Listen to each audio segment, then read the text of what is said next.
한국에 돌아온 첫날, 저는 예상치 못한 순간을 맞이했어요. 깊은 낮잠 속에서 느껴진 낯선 체온. 그리고 속삭임. 그 목소리는 친구 남편이었죠. 눈을 뜨고 싶었지만 몸은 움직이지 않았어요. 그 순간, 제 인생의 균형이 무너지고 있다는 걸 직감했어요. 해외에서 3년 만에 한국으로 휴가를 나온 첫날이었어요. 제 친구 지은이는 제가 온다는 걸 알고 있었지만 지은이 남편은 모르고 있었죠. 지은이가 깜짝 선물이라며 비밀로 해달라고 했거든요. 복층으로 된 지은이 집은 1층에 거실과 부부 침실이 있고 2층 다락방 같은 곳이 제 방이었어요. 지은이는 제가 오니까 좋아하며 맛있는 것들을 해주겠다고 장을 보러 나갔습니다. 좁은 계단을 올라 복층방에서 짐을 정리하다가 피곤해져서 지은이 침실에서 낮잠을 자기로 했어요. 시차 때문에 몸이 힘들었거든요. 의식이 몽롱한 상태에서 충격적인 일이 벌어졌습니다. 누군가의 존재를 느꼈어요. 뜨거운 체온과 거친 숨소리가 등 뒤에서 들려왔죠.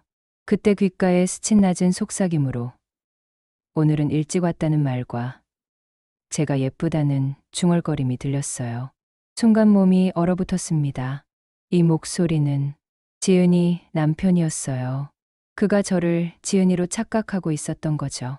제가 온 줄 모르는 그는 침실에 누워있는 뒷모습을 보고 아내라고 생각했던 것 같았어요. 잘못된 거라는 걸 알면서도 이 상황을 멈추고 싶지 않은 마음이 있었습니다. 하면 안 되는 일이라는 걸 알면서도 그 금기로 인한 묘한 떨림을 부인할 수 없었어요. 그 순간이 지나갔습니다. 꿈과 현실 사이에서 벌어진 일이었지만 너무나 생생했어요.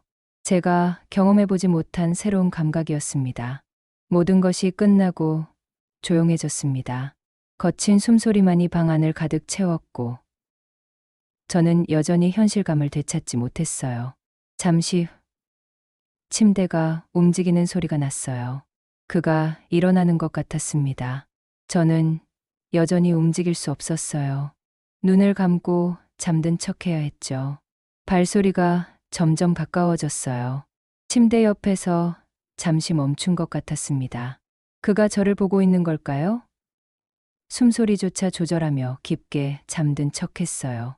지은이 남편의 떨리는 목소리로 이게 무슨 일인지 묻는 소리가 들렸습니다. 이어서 제 이름을 부르며 완전히 절망적인 깨달음이 담긴 음성이 들렸어요. 뒤로 물러서는 소리가 크게 났고 자신이 뭘 한 것인지 자책하는 목소리가 계속되었습니다. 벽에 기대는 소리와 거친 숨소리, 그리고 뭔가 주저앉는 소리가 들렸어요. 자신이 미쳤다며 자책하는 목소리가 계속 들렸습니다. 한참 후 발소리가 멀어졌어요. 문이 조용히 닫히는 소리. 마침내 혼자가 된 저는 천천히 눈을 떴습니다. 저는 그제서야 일어날 수 있었어요. 다리가 후들거렸습니다. 방금 일어난 일이 현실인가요? 거울 앞에 선 제 모습은 낯설었어요. 붉어진 얼굴, 흐트러진 머리카락. 방금 일어난 일이 현실이었다는 증거들이었죠. 거울 속 제 눈동자가 흔들리고 있었어요. 피해를 당했다는 기분보다는 뭔가 금기를 경험한 묘한 떨림이 더 컸습니다. 이런 제 자신이 무서웠어요. 하지만 동시에 이 비밀스러운 경험이 저만의 것이라는 사실에 알 수 없는 감정을 느꼈습니다. 앞으로 그를 어떻게 불러야 할까요? 이제 그는 단순한 지은이 남편이 아니었어요. 오빠라고 불러야겠다는 생각이 들었습니다. 오빠를 다시 마주해야 한다는 생각에 심장이 뛰기 시작했어요. 그리고 지은이가 돌아왔을 때 저는 어떤 얼굴로 맞이해야 할까요? 급하게 복층방으로 올라가는 계단을 밟았어요. 좁은 계단을 오르며 아직도 다리가 떨리는 걸 느꼈습니다. 2층 제 방에 도착해서야 겨우 안도의 숨을 쉴 수 있었어요. 1시간 후 현관문이 열렸어요. 지은이가 장을 보고 돌아온 거였습니다. 지은이가 돌아왔을 때 저는 복층방에서 내려와 거실 소파에 앉아 TV를 보는 척하고 있었어요. 지은이는 장 많이 했다며 갈게 웃으며 제가 좋아하는 것들로 골라왔다고 자랑했습니다. 해외에서 못 먹던 한국 음식들을 잔뜩 사왔다고 기뻐했어요. 하지만 저는 제대로 대답할 수 없었어요. 1시간 전 일이 너무 생생했거든요. 지은이는 부엌에서 바쁘게 요리를 시작했어요. 제가 도와주겠다고 했지만 지은이가 쉬라고 했습니다. 시차도 있을 텐데 뭘 도우냐며 웃는 지은이의 모습이 평온해 보였어요. 아무것도 모른 채 오빠는 오후에 잠깐 들어왔다가 다시 나갔어요. 아마 그 일이 벌어진 후 급하게 자리를 피한 것 같았습니다. 지은이에게는 회사에 급한 일이 생겼다고 말하고 나간 것 같았어요. 저녁 무렵이 되어서야 오빠가 다시 나타났습니다. 평소 퇴근 시간보다는 조금 늦었어요. 아마 오후에 일찍 들어왔다가 그 일이 벌어진 후 다시 나갔다가 저녁에 돌아온 것 같았습니다. 오빠의 인사 목소리가 평소와 달랐어요. 어색하고 조심스러웠습니다. 지은이는 기다렸다며 반갑게 맞이했지만 오빠는 저와 눈을 마주치려 하지 않았어요. 오빠는 제가 언제 왔는지 물으며 놀라는 척했습니다. 지은이가 깜짝 선물이라며 웃었어요. 제가 오늘 오전에 왔다고 대답했지만 오빠의 얼굴은 창백해져 있었습니다. 저녁 식사 시간은 특히 어색했어요. 지은이는 제가 해외에서 그리워했을 한국 음식들을 계속 권했지만 저는 제대로 먹을 수 없었습니다. 오빠도 마찬가지였어요. 저희는 서로를 의식하며 고개를 숙이고 있었습니다. 지은이가 제가 많이 안 먹는다며 걱정하며 시차 때문에 컨디션이 안 좋냐고 물었어요. 괜찮다고 대답했지만 목소리가 떨렸습니다. 그날 밤 복층방에서 저는 잠들 수 없었어요. 아래층 부부의 방에서 들려오는 소리들이 신경 쓰였습니다. 지은이의 웃음소리, 그리고 오빠의 낮은 목소리. 하지만 평소와 달리 뭔가 어색한 느낌이었어요. 다음 날부터 저희는 서로 피하며 지냈습니다. 오빠는 평소보다 일찍 출근하고 늦게 들어왔어요. 저도 그가 있을 시간에는 복층방에서 나오지 않으려 했습니다. 지은이는 아무것도 눈치채지 못한 채 평소와 같은 일상을 이어갔어요. 하지만 그 며칠 동안 저는 계속 그날의 기억을 되새겼습니다. 샤워를 할 때, 잠들기 전에, 복층방에서 혼자 있을 때도 그의 뜨거운 체온, 거친 숨소리, 그리고 그 순간의 모든 감각들. 복층방으로 오르내리는 계단을 지날 때마다 그날이 떠올랐어요. 이 좁은 계단에서 저희가 마주친다면 하는 생각에 가슴이 뛰었습니다. 나흘째 되는 날 아침, 어쩔 수 없이 계단에서 마주쳤어요. 지은이가 샤워하는 동안 저는 복층방에서 내려오고 있었고, 오빠가 2층 화장실을 이용하려고 계단을 올라오고 있었습니다. 좁은 계단 중간에서 저희는 멈춰 섰어요. 피할 곳이 없었습니다. 그의 얼굴이 바로 앞에 있었어요. 등을 돌린 채로 서 있던 저는 돌아볼 용기가 없었어요. 하지만 그의 뜨거운 숨결이 느껴졌습니다. 그가 한 걸음 더 올라왔어요. 저희 사이의 거리가 더욱 가까워졌습니다. 계단이 좁아서 그의 몸이 제 등에 닿을 뻔했어요. 그때 그의 손이 난간을 짚으려다 제 손과 마주쳤습니다. 순간 전기가 흐르는 듯한 느낌이 들었어요. 그의 큰 손이 제 작은 손을 덮었어요. 뜨겁고 거칠한 손이었습니다. 그 손길이 그날을 떠올리게 했어요. 아래층에서 샤워실 문이 열리는 소리가 들렸어요. 지은이가 나오고 있었습니다.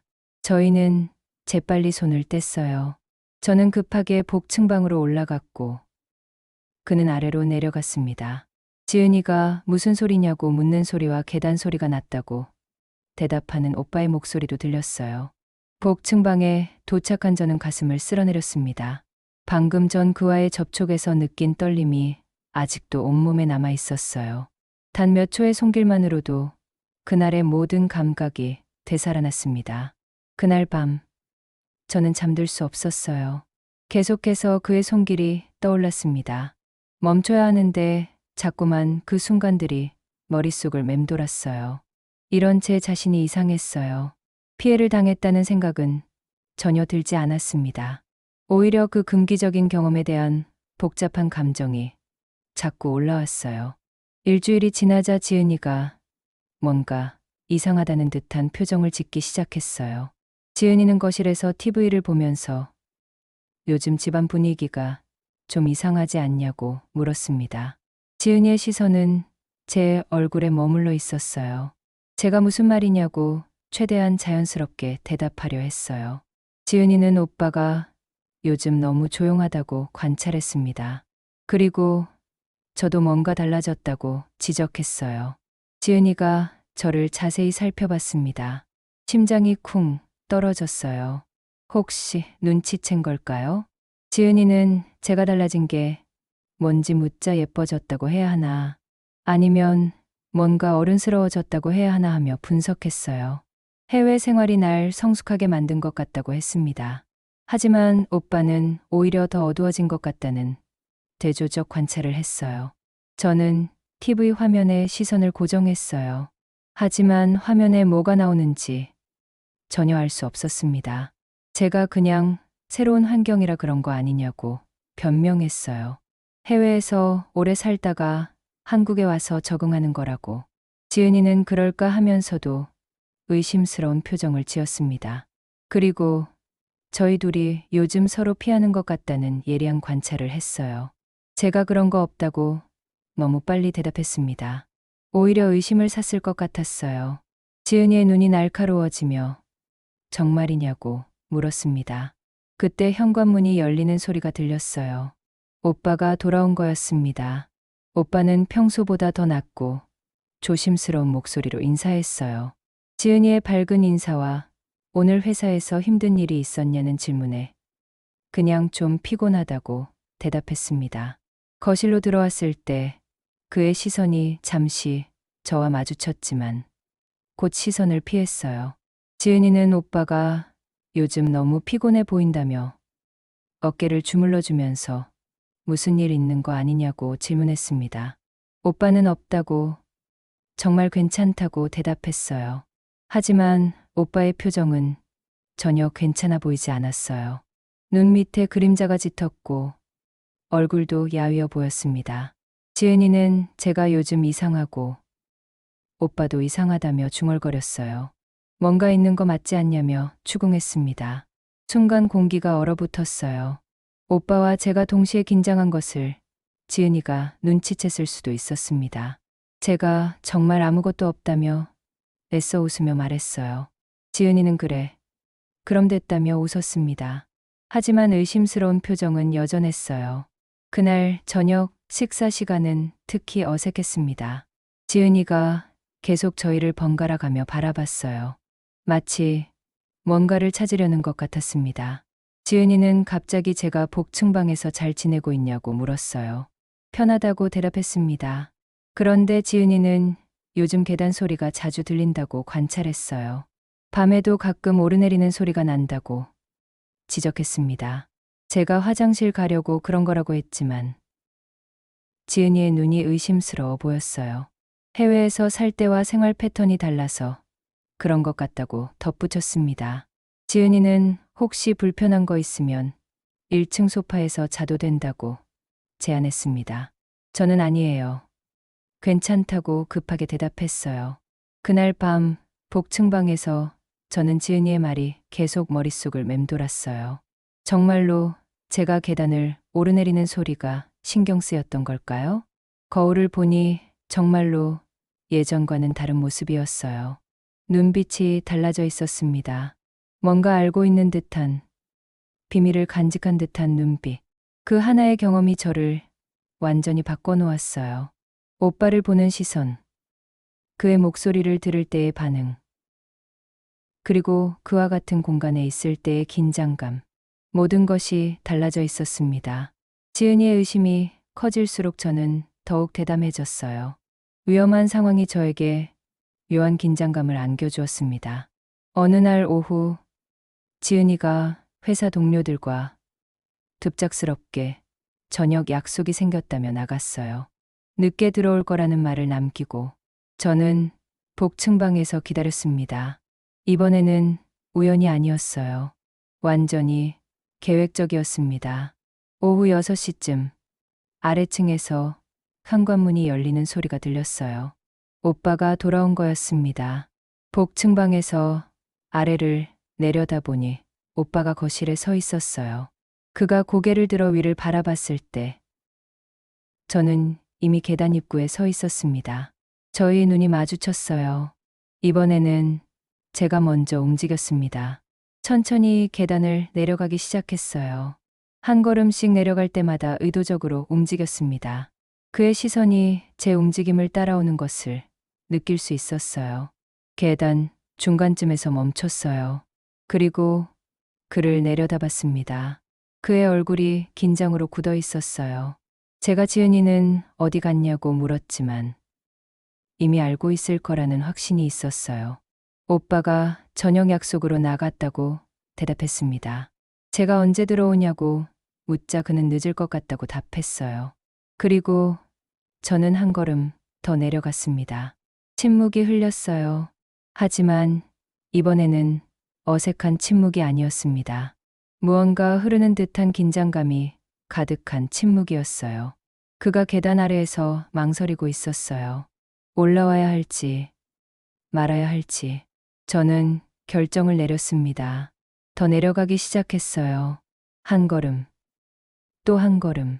그에게 다가가고 있었습니다. 계단 아래에서 그와 마주섰어요. 이제 저희 사이에는 몇 걸음의 거리만 남아 있었습니다. 제가 오빠라고 부르며 한 걸음 더 다가갔어요. 그의 눈이 흔들렸습니다. 제가 그날 일 때문에 잠을 못 잤다고 말했어요. 거짓말이었습니다. 사실은 그 일을 계속 생각하며 밤마다 뜬 눈으로 지새웠거든요. 오빠가 미안하다고 말하자 저는 고개를 저었어요.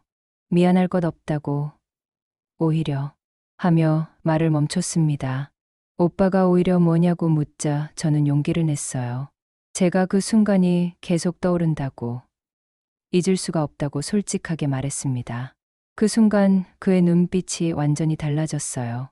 미안함이 사라지고 다른 감정이 그 자리를 차지했습니다.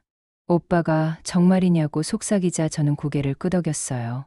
그때 저는 더 대담한 행동을 했습니다. 그에게 한 걸음 더 다가가서 그의 손을 잡았어요. 그의 손이 뜨겁고 거칠었어요. 그 손길이 그날의 모든 기억을 되살렸습니다. 제가 계단으로 가자고 제안했습니다. 그의 눈이 더욱 흔들렸어요. 오빠가 안 된다고 말하자 저는 왜 안 되냐고 반문했어요. 저희 둘 다 같은 마음인데 왜 안 되냐고. 그가 더 이상 대답하지 못했어요. 하지만 그때 그가 제 손을 살짝 밀어냈습니다. 오빠가 정말 안 된다고, 지은이한테 미안하다고 말했어요. 그의 목소리에는 확고한 결심이 담겨 있었어요. 제가 더 가까이 다가가려 했지만 그가 한 걸음 뒤로 물러섰습니다.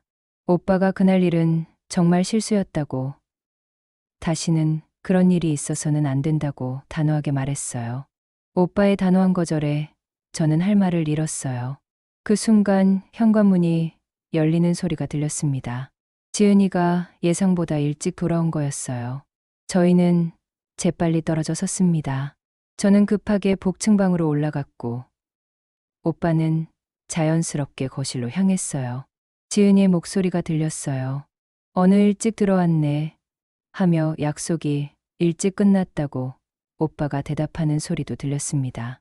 저는 복층방에서 가슴을 쓸어내렸어요. 방금 전 오빠의 거절이 마음에 깊이 새겨졌습니다.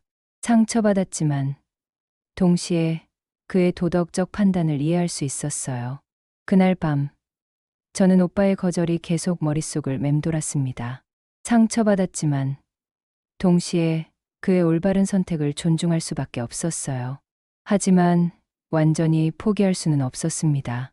그 순간의 경험이 저에게는 너무나 특별했거든요. 그 이후로 오빠는 저를 더욱 철저히 피했어요. 하지만 지은이의 의심은 더욱 깊어졌습니다. 며칠이 지나자 지은이가 제 방으로 들어와 침대에 앉으며 제가 요즘 정말 이상하다며 직접적으로 물어봤어요. 지은이의 눈빛이 평소와 달랐어요. 친한 친구로서의 관심이 아니라 뭔가를 의심하는 듯한 날카로운 시선이었습니다. 제가 정말 아무것도 없다고 대답했지만 목소리가 떨렸어요. 지은이는 제 손을 잡으며 계속 추궁했어요. 거짓말하지 말고 솔직히 말하라고. 자신이 날 오래 알고 있다고 했습니다. 그 순간 제 손이 차갑게 식어 있다는 걸 눈치챘어요. 지은이는 오빠도 이상하다고 지적했어요. 요즘 집에 들어오면 완전히 다른 사람 같다며. 예전에는 장난도 많이 치고 그랬는데 지금은 완전히 달라졌다고 관찰했습니다. 지은이가 말을 멈추고 제 얼굴을 자세히 들여다봤어요. 그리고 혹시 저희 둘 사이에 뭔가 있었던 거냐고 직접적으로 물었습니다. 그 순간 심장이 멈출 것 같았어요. 하지만 제가 최대한 당황스러운 표정을 지으며 그게 무슨 말이냐고 반문했습니다. 오빠하고 저 사이에 뭐가 있겠냐며 이상한 소리 하지 말라고 했어요. 지은이는 잠시 저를 바라보더니 고개를 저었어요. 미안하다며 자신이 너무 예민한가 보다고 말했습니다. 요즘 집안 분위기가 이상해서 그런 것 같다고 덧붙였어요. 하지만 지은이의 의심은 완전히 사라지지 않은 것 같았어요. 그날 이후로 지은이는 더욱 저희를 주의 깊게 관찰하기 시작했습니다. 다음 날부터 지은이의 행동이 달라졌어요. 평소에는 장을 보러 나가거나 친구들과 만날 때 미리 말해 주었는데 이제는 갑자기 외출한다며 나갔다가 예상보다 일찍 돌아오곤 했습니다. 어느 날 오후 지은이가 마트에 간다며 나갔어요. 저는 복층방에서 책을 읽고 있었는데 30분도 안 되어 현관문이 열리는 소리가 들렸습니다. 지은이가 뭔가 빠뜨린 게 있다며 다시 들어온 거였어요. 하지만 제가 복층방에서 내려다보니 지은이는 거실을 둘러보며 뭔가를 확인하는 것 같았습니다. 그리고 오빠의 출근 시간도 체크하기 시작했어요. 평소에는 신경 쓰지 않던 것들을 유심히 관찰했습니다. 몇 시에 나가고 몇 시에 들어오는지, 표정은 어떤지. 지은이는 제가 복층방에서 내려오는 시간도 파악하려 했어요. 언제 화장실을 가는지, 언제 부엌에서 물을 마시러 오는지. 마치 저희의 동선을 그려보려는 것 같았습니다. 며칠이 지나자 지은이가 더욱 직접적으로 나왔어요. 제가 복층방에서 내려왔을 때 거실에서 TV를 보던 지은이가 고개를 돌리며 물었습니다.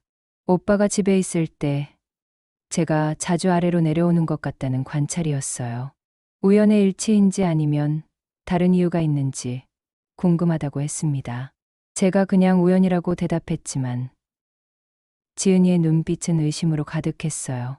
그날 밤 저는 정말로 조심해야 한다는 걸 깨달았습니다. 지은이의 의심이 점점 확신으로 바뀌고 있었어요. 하지만 동시에 이 위험한 상황이 저에게는 묘한 스릴을 안겨주고 있었습니다. 복층방에서 아래층 소리에 귀를 기울이며 저는 오빠와 지은이의 대화를 엿들으려 했어요. 지은이가 오빠에게 뭔가 묻는 소리가 들렸지만 정확히는 알 수 없었습니다. 다음 날 아침 지은이의 감시는 더욱 노골적이 되었어요. 제가 세면을 하러 화장실에 갔을 때도 문 앞에서 기다리고 있었고 복층방으로 올라갈 때도 계단 아래에서 지켜보고 있었습니다. 이런 상황이 계속되자 오빠는 더욱 저를 피하게 되었어요.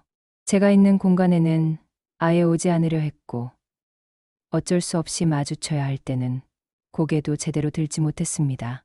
어느 날 저녁 지은이가 친정에 급한 일이 생겨서 하룻밤을 보내고 와야 한다고 했어요. 하지만 나가기 전 지은이의 눈빛에는 여전히 의심이 담겨 있었어요. 저에게 혼자 있어도 괜찮겠냐고 물으면서도 뭔가 경계하는 기색이었습니다. 지은이가 나간 후 저는 복층방에서 기다렸습니다. 오빠가 돌아오면 마지막으로 이야기해보고 싶었어요. 하지만 그날 밤 예상과 달리 지은이가 갑자기 돌아왔어요. 뭔가 빠뜨린 게 있다며 들어온 지은이의 눈빛이 심상치 않았습니다. 마치 저희를 감시하려고 일부러 돌아온 것 같았어요. 그 순간 저는 깨달았습니다. 지은이가 이미 많은 것을 의심하고 있다는 걸. 그리고 이 상황이 더 이상 지속될 수 없다는 걸. 지은이의 감시가 노골적이 될수록 집안 분위기는 최악이 되어갔어요. 더 이상 이런 식으로 지낼 수는 없다는 생각이 들었습니다. 어느 날 오후 지은이가 학원 강의가 있다며 나갔어요. 평소보다 차가운 표정으로 언제 들어올지 모르겠다는 말을 남기고 저는 이것이 마지막 기회라는 걸 알았어요. 더 이상 이 상황을 질질 끌 수는 없었습니다. 오빠가 돌아왔을 때 저는 이미 거실에서 기다리고 있었어요. 그가 저를 보자 놀란 표정을 지었습니다. 평소라면 저를 피해 바로 방으로 들어갔을 텐데 이번에는 그럴 수 없었어요. 제가 먼저 말을 꺼냈습니다. 이제 해외로 돌아가야 할 것 같다고 말했어요. 오빠의 얼굴에 안도와 아쉬움이 동시에 스쳤습니다. 그리고 저는 솔직하게 털어놓았어요. 그날 일이 제게는 실수가 아니었다고, 처음으로 느껴본 특별한 경험이었다고 말했습니다. 하지만 동시에 이 모든 상황이 잘못되었다는 것도 안다고 덧붙였어요. 오빠는 한참 동안 말이 없었습니다. 그리고 나서 천천히 입을 열었어요. 자신도 그날 이후 모든 게 달라졌다고. 하지만 지은이를 사랑하고 있고 이 가정을 지켜야 한다고 말했습니다. 저는 그의 말을 이해한다고 답했어요. 그리고 더 이상 이런 식으로 지낼 수는 없다는 것도 안다고 했습니다. 그때 오빠가 저에게 다가왔어요. 그리고 제 어깨에 손을 올렸습니다.